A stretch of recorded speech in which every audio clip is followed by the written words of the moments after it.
Good morning. I have got a quick video about Watercolor Ground. I have a couple jars of this stuff, and they're a couple years old even. It's some interesting stuff. I wouldn't use this all the time. I do have a project I'm working on it right now. It's an interesting medium. This one's made by Daniel Smith. Golden also has one. I don't like it as much. I have used it. It's really designed to be put on things that really aren't paper. So you're dealing with wood or plastic and you want to put watercolor on a vase or something, this is stuff you would use.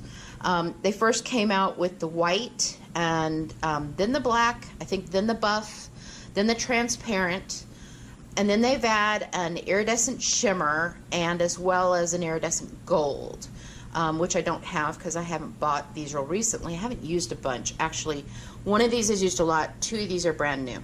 So I did get them out to show what they would be like on Hobonichi paper. So first of all, this stuff is really liquidy.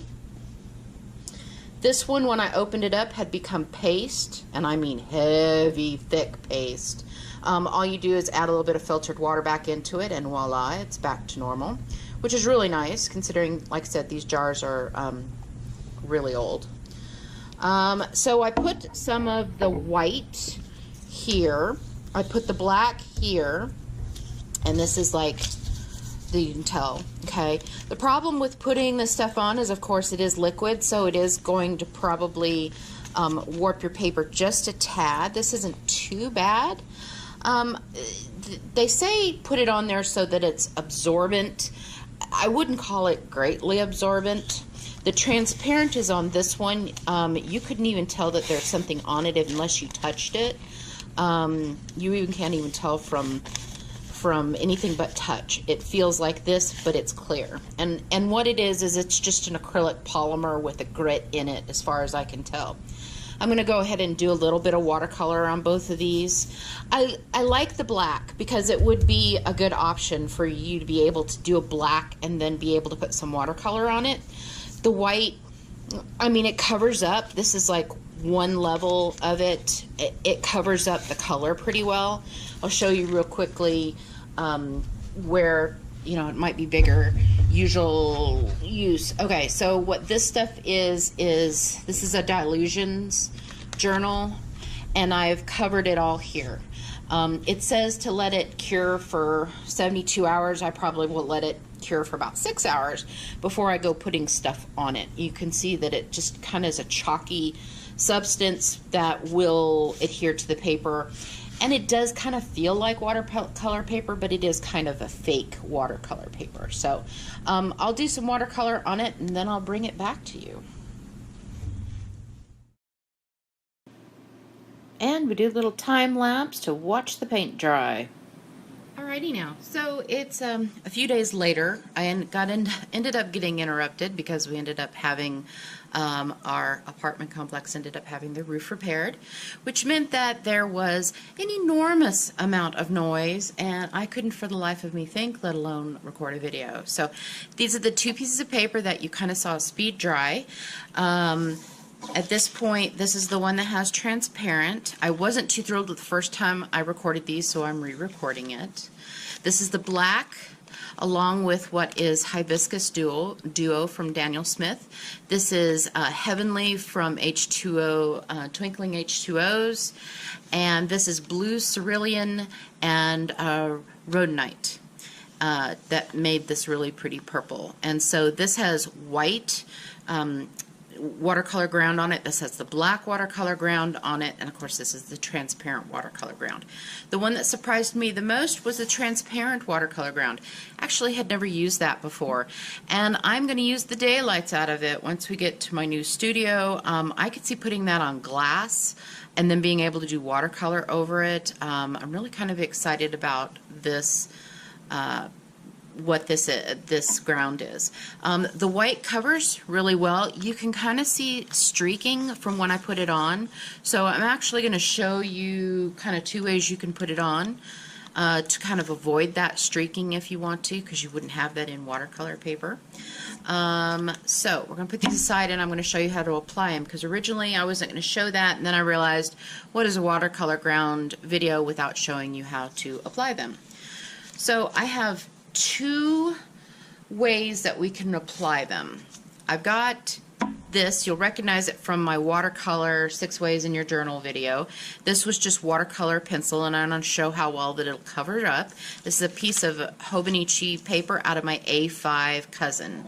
I also have here my A5 cousin, and I can do a piece of paper here that I didn't end up journaling on last Saturday, and I could apply it to that to kind of give you an idea of how you would apply it in here.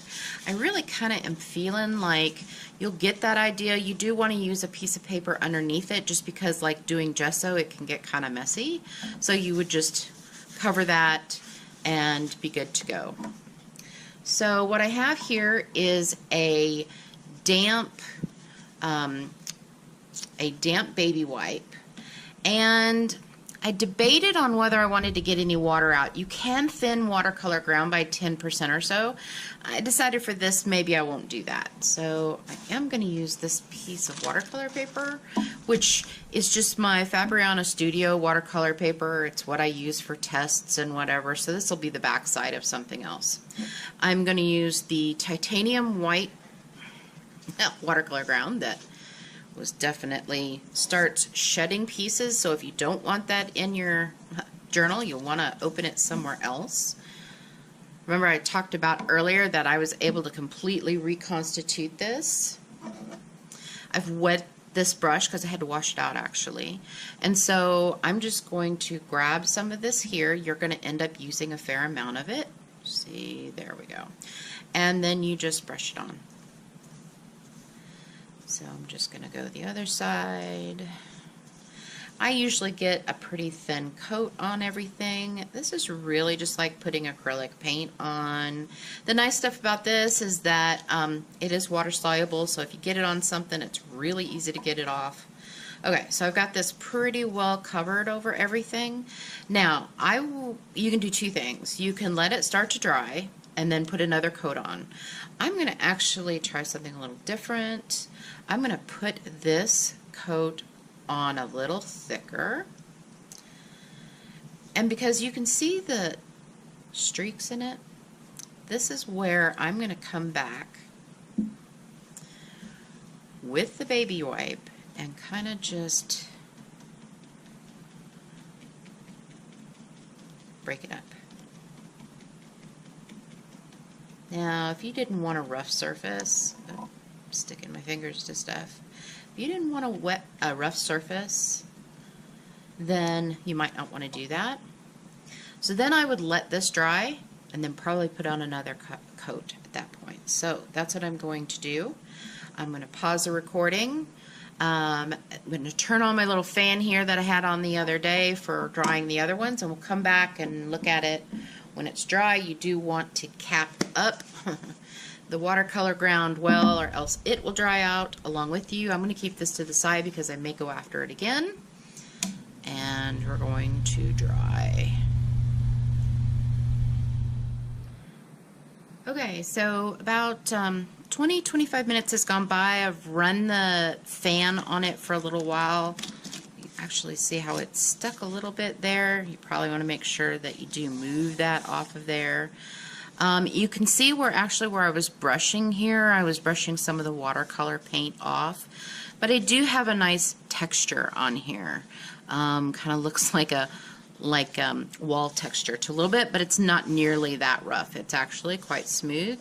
And so what I'm going to come in and do is another layer of this. And I'm going to do the same technique of splotching it, trying to give it a little bit of texture. I'm going to try to really just go over this so that it gets rid of what's underneath. I'm doing this mainly to show you the layers of which you can work with. Okay, so you can actually work with a really thin layer of this on here. I tend to like the little thicker. So yeah, this is a lot of medium to stick onto a journal page. But say you're wanting to kind of do something that's very watercolor-ish. This gives you an option to do that. So I underneath it looks like the texture I was putting on there really hasn't moved. Even though it's water soluble, it doesn't lift that up. It looks like I've only tried this once before. I couldn't remember exactly what the effect was, so just thought I'd go at it again. I'm using a lot here, so you could have gone with just what I did the first time. This time, this has got a lot on here. Okay? You could theoretically do this in a journal. You just need this piece of paper underneath it. So, once again, you can't really even see the watercolor that was done underneath it. I've used this stuff before to actually erase a part of a larger watercolor piece that I did.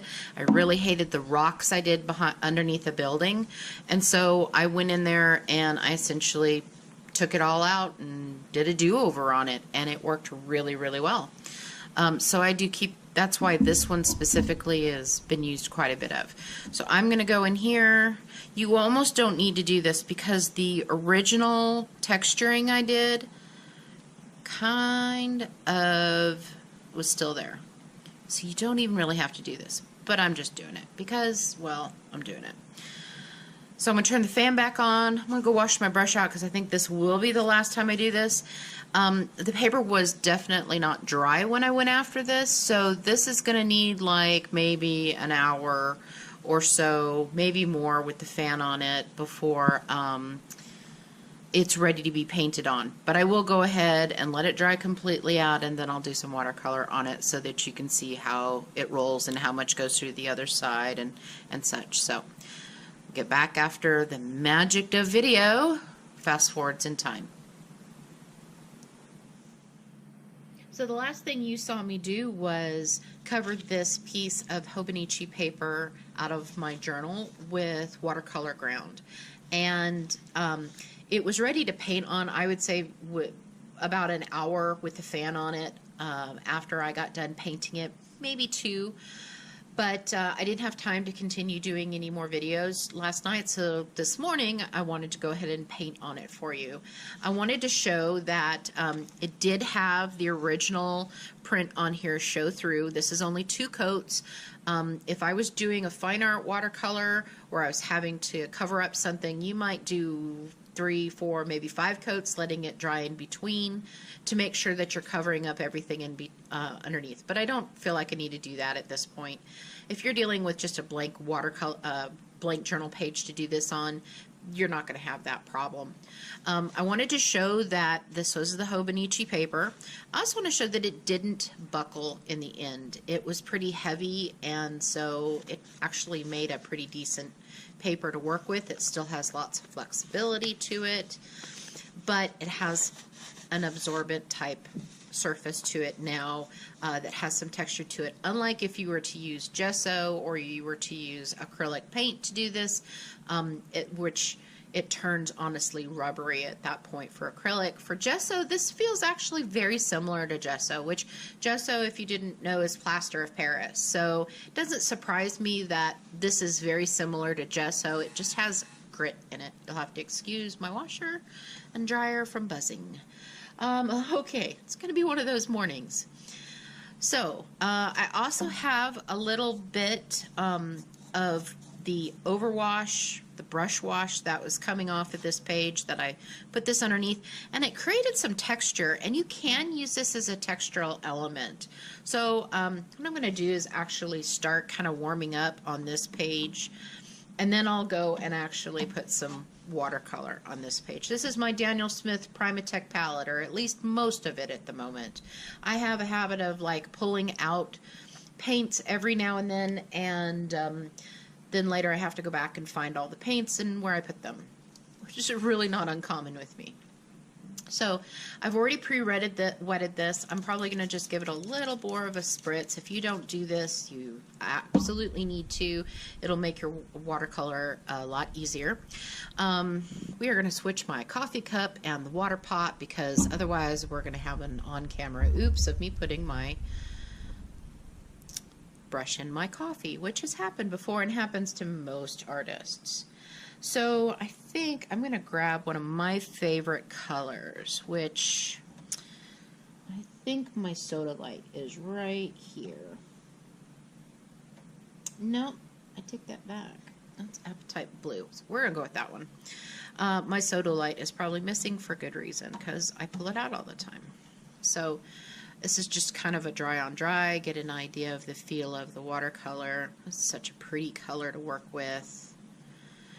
I do this most of the time I work with watercolor just because it kind of opens my brain up to what's going on. I'm not using one of my best watercolor brushes because honestly, when you go into pans like this, it's rough on the end of brushes. So I'm using a synthetic brush to do this.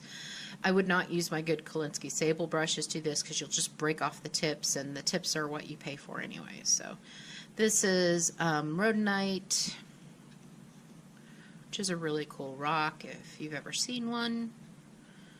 Actually have a bunch of them. My grandfather was a geologist, so I actually have a lot of the samples of these rocks. I've tried to make sure that I go and get them. I think I'll grab a little of the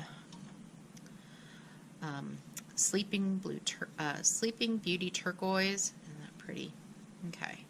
So you can see kind of where I've come onto the edge of the watercolor ground. Add a little water on this side to it, kind of. So the important point to point out here, if you were doing this for fine art and you were covering up a piece you didn't like, if you're going from has been covered with watercolor ground to have not been colored by watercolor ground, you're probably going to get some sort of textural element there, which you may or may not want. Usually I don't want it. What else? One more color. Actually, it isn't sold by Daniel Smith anymore. It's called Vivianite. It's considered a blue ochre. It's almost a Wedgwood blue, and it's very pretty. Okay, so see, I told you it was going to be one of those days. I managed to not silence my phone. All right, so I'm going to take these paints, set them aside, kind of warmed everything up, reminded myself of what watercolor ground feels like, which honestly doesn't feel like anything different to me. So I'm just going to do swatches here. I'm not going to try to get amazingly creative, especially because when I do that, it's something like a flower, and I'm just not seeing a flower a whole bunch from this palette, although I probably could do something with the rhodonite. But all of these are granulating colors that I'm working with. And so that means that not all colors are going to look like these as far as the grains that you see in them, because these are mineral watercolors. Like actual Sleeping Beauty Turquoise is actually ground up turquoise. So I'm just going to kind of just do some different techniques just so that we get an idea of what's happening on the paper and not get too interested in what I'm drawing. Okay, so you can start to see the grain here of the squishing I did. If you did this flat, you wouldn't have that. Okay, so I'm going to put wet on wet on here because I know that's what a lot of you are looking to want to know, whether or not we can do a big wet on wet technique here. Hopefully you won't have a great big piece of, yep, there we go, brush hair in the middle of it. Okay, so I have super saturated the middle of this. Okay, and you can probably see that. Okay. Then I am going to take, I think I'm going to take Mayan Blue Genuine, which was not one of the ones I tested before, but acts well. It's a relatively aggressive paint as far as likes to spread. It's not like ultramarine blue, which will take over your painting, but it could, you can see it's pooling here. I'm going to take that, and then I'm going to take some of the rhodonite, which is slowly becoming my favorite way to mix a purple. So I'm just going to mix it in here, kind of give you an idea. So we'll come up with a really nice pink to purple to blue wash with that. So we'll let that dry. I'll come back, I'll show you what the end result was, whether or not the watercolor ground was able to really protect the paper underneath. I don't know. I'm thinking not about now. But watercolor grounds used for a lot of solid surfaces. They do say yes, you can use it on paper. Like I said, I'd be more interested in using it on glass or something, but I don't know. It's feeling pretty soppy to me here. All right, I'll let that dry. We'll be back. Alrighty, so this was really sopping wet. It took a while to dry without the fan. Then I ended up putting the fan on it in the end. In the end, you really want a fan on it, or you could hit it with a hairdryer. So I'm not too thrilled on how this turned out. The paper's still bendable, and that's great and everything. It feels damp-ish. Definitely the paper on the back feels more like it got more wet. I think I'd be tempted to cover the paper with matte medium to seal it first and then put the stuff on top. But I had better results with, if you remember, I did earlier this. This was one coat of transparent ground. It gave a little bit of grit, and it did seal the paper pretty well. These are the same color paints, and as you can see here, this definitely is more muted, and that's because I really do think the ground soaks up some of the paint. With this one, I don't think it does that as much. I think that's because they're using an acrylic polymer plus a little bit of grit. Yes, it's got some absorbent qualities to it. Do you want the absorbent qualities to it? That's very questionable. This was one level of it as well. Obviously, this was really wet and it did a better job. I have a little bit of bloom in this. That's pretty. So if you're looking for that watercolor effect, maybe less ground would be better. I'm really happy with the texture I got in this. So kind of mixed reviews. And I know I brought this up to folks that follow me. Had you tried watercolor ground in your journals? It really depends on the person. I'm not somebody who's been thrilled with it, and maybe you don't go forward with it because I don't love it, but I do know people who do like it. And this transparent ground, excuse me, that I didn't expect to be as good as it was. I really was impressed with. And honestly, I would try it on some different surfaces that aren't absorbent, because the paper itself is a little bit of absorbent. That's why it buckles. So do you want to use it in your journal? Do you not? I'm definitely going to use it in an acrylic project that I've got coming up. Yes, you heard me right. I'm going to use watercolor ground with an acrylic project because I kind of want it to do this blendy soft effect. I didn't quite expect this. I expected it to be a little more like the first ones were, and I think that had a lot to do with the extra layers that I put on there. There was really more for it to get into before it hit the paper, which the Hobonichi paper is kind of, I don't want to call it sealed, but it's kind of glassy. So my favorite thing these days for goofy effects, or some cool effects, as you could say, I'm not goofy, would be the Yupo paper. And I'm going to make a insert for my what do you call it? My traveler's notebook with that type of paper. You know, there is no substitution for watercolor paper. So this gives you some different effects. I definitely would use the transparent in one level. The black was great. It gave some, you know, great effects. Would I use the white again? Maybe not, but man, the black, for giving me one coat, totally went black, didn't saturate the paper. Oh, relatively, it was a little darker behind it on the other side, but you know, if I really wanted a black background in my journal, I would do that in a heartbeat. So again, I used 3 colors. I used the Daniel Smith Mars Black, I used the transparent, and I used the titanium white. And like I said, there are at least 2 more colors or 3 more colors now, an iridescent gold, an iridescent shimmer, and buff titanium. So buff titanium might be fun to work around with. So hope this was helpful. Maybe it was, that it kind of stirs, pushes you against watercolor ground.